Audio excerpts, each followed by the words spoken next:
Alors, les explications du numéro 17, le document de révision, partie A. Un très beau problème là, que tu dois vraiment t'assurer de comprendre comme il faut avant l'examen STE. Donc, on te demande, en fait, la question, là, je l'ai comme effacée, mais on te demande la valeur de l'ampère-mètre ici, dans le deuxième circuit.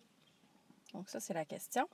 Mais on prend les éléments du circuit numéro 1 pour faire le montage. Fait que qu'est-ce qu'on veut dire quand on dit les éléments, là? Le mot qui est ici, là. Bien, les éléments, ça veut dire que je prends le résisteur 1, qui est ici, et je viens le placer dans mon circuit. Donc, c'est la même valeur de résistance que je vais avoir. Et même chose pour le résisteur 2 et la source. Le reste, ça va changer à cause de mes lois de Kirchhoff. Donc, si je t'ai dit que les résisteurs étaient pareils, donc ça veut dire que le résisteur 2 vaut 60 ohms. Et la source, bien, on te l'a écrit. Alors, premièrement, pour répondre à cette question-là, je dois trouver la résistance 1 dans mon premier circuit pour ensuite aller l'appliquer dans le deuxième. Je dois me rappeler de mes lois de Kirchhoff. Donc, première chose à faire, c'est de me faire un petit tableau. Alors, je fais un petit tableau S pour série, ici. P pour parallèle. Et I pour intensité, U pour tension différente de potentiel. Fait que ça, c'est mon petit tableau des lois de Kirchhoff, mon petit résumé. Mon truc, moi, c'est même si, donc en série, c'est toujours le même. Fait que je vais remplir ma place ici. Et le reste, ce sont juste le contraire. Donc, ici, en série, I est le même. En parallèle, I s'additionne. En série, U s'additionne. Et en parallèle, U est égal. Dans mon premier circuit, si je prends le circuit 1, je suis en parallèle. Donc, je vais venir l'écrire en haut. Et je me fais un petit tableau pour résoudre mon problème. Donc, j'écris URI en haut. U est égal à R fois I. J'écris la quantité de résisteurs que j'ai. Donc, j'ai 2 résisteurs, 1, 2. Et j'ai la source, donc que j'appelle moi S ou T, là, OK, pour source. Là, je me fais des petites rangées comme ceci. Là, j'écris ce que je sais.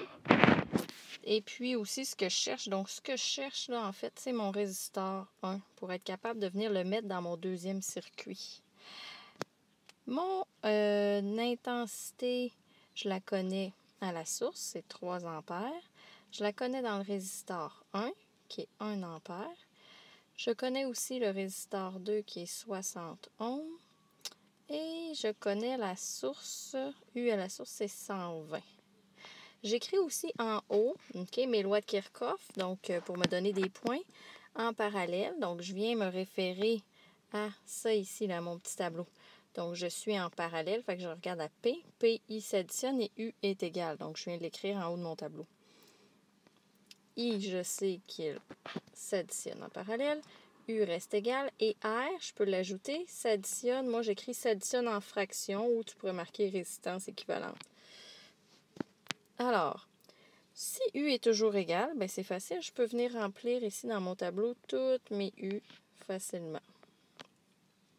Ensuite, ben, il va me rester seulement à faire le calcul U est égal à R fois I pour trouver mon R. Donc, 120 est égal à quoi fois 1 pour donner 120. Donc, ça donne 120. Alors, j'ai trouvé ma résistance 1.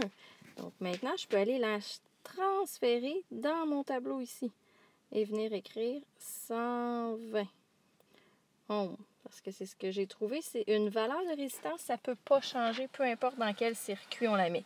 C'est comme une ampoule ou un ventilateur, peu importe dans quel autre circuit je vais le brancher, bien, ça va toujours avoir la même valeur, la même résistance. Ça ne peut pas changer là, comme ça instantanément. Donc, je vais la placer dans mon deuxième circuit. Et là, je peux refaire un calcul avec un deuxième tableau, URI, et trouver l'intensité qui va passer dans mon deuxième. Vous ne pouvez pas faire d'analogie puis dire, ah ben, si l'intensité était de 3 en parallèle, ça va être pareil en série, parce que ce n'est pas le même type de circuit. Les lois de Kirchhoff ne sont pas les mêmes. Donc, on ne peut pas faire d'analogie comme ça. Il faut vraiment refaire un calcul, ce que je suis en train de faire. Donc, j'écris en haut de mon circuit que je suis bien en série. Voilà. Et ensuite, je clique les lois de Kirchhoff qui s'y rattachent. Donc, si je suis en série, je reprends mon petit tableau d'en haut, bien, U s'additionne et I reste égal. U s'additionne et I reste égal. Et R en série s'additionne.